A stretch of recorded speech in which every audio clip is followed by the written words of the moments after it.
Hello दोस्तों, आप सभी का स्वागत है ज्ञान स्टोरी चैनल में। चैनल को सब्सक्राइब जरूर कर ले। अगर आपसे पूछे कि शकुनी कौन था तो हर कोई उसके बारे में जानता होगा, लेकिन अगर पूछा जाए कि उसकी बीवी कौन थी, वो कहाँ रहती थी, उसके बच्चे कौन थे, महाभारत के बाद वो जिंदा बची कि नहीं बची, तो शायद आपके पास उसका कोई जवाब नहीं होगा। शकुनी तो गांधारी के शादी के बाद ही अपना राज्य गांधार छोड़कर हस्तिनापुर में ही पड़ा रहता था। ऐसा उसने क्यों किया, ये भी एक सवाल तो है ही। शकुनी मूल रूप से गांधार के राजकुमार था, बाद में वहां का राजा बना, लेकिन अपनी बहन गांधारी का समर्थन करने के लिए उसने हस्तिनापुर में रहना ज्यादा चुना। उसके अपने भांजे दुर्योधन के साथ बहुत घनिष्ठ संबंध थे। हालांकि उसका गांधार छोड़कर लगातार हस्तिनापुर में बने रहना भी एक रहस्य तो है ही। महाभारत कहती है कि शकुनी ने ठान लिया था कि वो इस वंश का नाश करके रहेगा। इसलिए शकुनी ने कौरवों के बचपन से ही साजिश के बीच इस तरह बोने शुरू किए कि उनकी कभी पांडवों ने नहीं बनी। पांडवों ने जितने भी कष्ट उठाए, उसके पीछे शकुनी की साजिशें ही थीं, जिसके लिए वह धृतराष्ट्र को हमेशा उकसाता था। महाभारत का युद्ध भी इसी साजिश की पराकाष्ठा थी। पहले उसकी बीवी के बारे में जानते हैं कि वो कौन थी, उसके कितने बच्चे थे। महाभारत में शकुनी की पत्नी का नाम आर्शी था।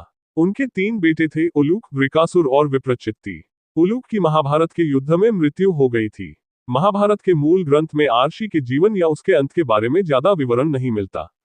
चूंकि शकुनी गांधार, आधुनिक अफगानिस्तान और उत्तर पश्चिमी पाकिस्तान का क्षेत्र का राजकुमार था, गांधार से हस्तिनापुर आया था, यह अनुमान लगाया जा सकता है कि आर्शी शायद गांधार में ही रहती थी, वहां अपने बेटों के साथ वहां का राजकाज संभालती थी। महाभारत में आर्शी के जीवन के बारे में नहीं के बराबर मिलता है, लेकिन ये बात लाजिमी है कि उसका जीवन ज्यादा कठिन और चुनौतीपूर्ण रहा होगा।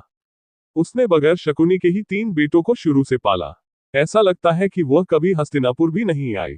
उसके रिश्ते कौरवों से वैसे बिल्कुल नहीं थे जिस तरह उसके पति के।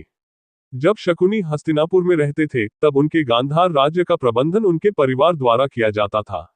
अपने पिता राजा सुबाला की मृत्यु के बाद शकुनी गांधार के राजा बन गया, लेकिन इसके बाद भी वह लंबे लंबे अंतराल के बाद गांधार जाता था। कुछ स्रोतों में कहा जाता है कि शकुनी का एक बेटा मां आर्शी के साथ मिलकर गांधार पर शासन करते थे। महाभारत के कई संस्करणों से पता चलता है कि शकुनी ने अपने परिवार पर हुए कष्टों के कारण कुरुवंश के प्रति गहरी नाराजगी जताई, जिससे वह वहीं रहने और उनके पतन की योजना बनाने में जुटा रहता था।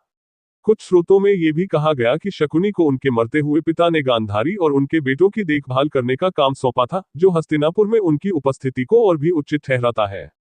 शकुनी एक संस्कृत शब्द है जिसका अर्थ है शकुन से संबंधित व्यक्ति या वह जो शकुन को पढ़ने या समझने में निपुण हो। शकुन का तात्पर्य उन संकेतों से है जो भविष्य की घटनाओं का संकेत देते हैं।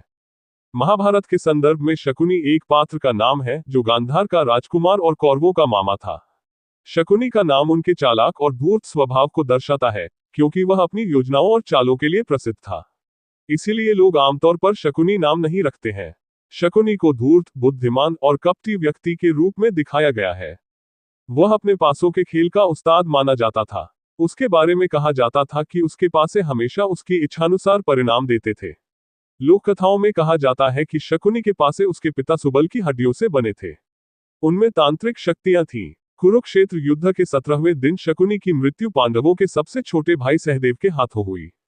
गांधारी को मालूम था कि किस तरह उसका भाई दुर्योधन को भड़काता रहता है, और उसने उसे बचपन से इस तरह तैयार किया कि उसने पांडवों को अपना दुश्मन माना।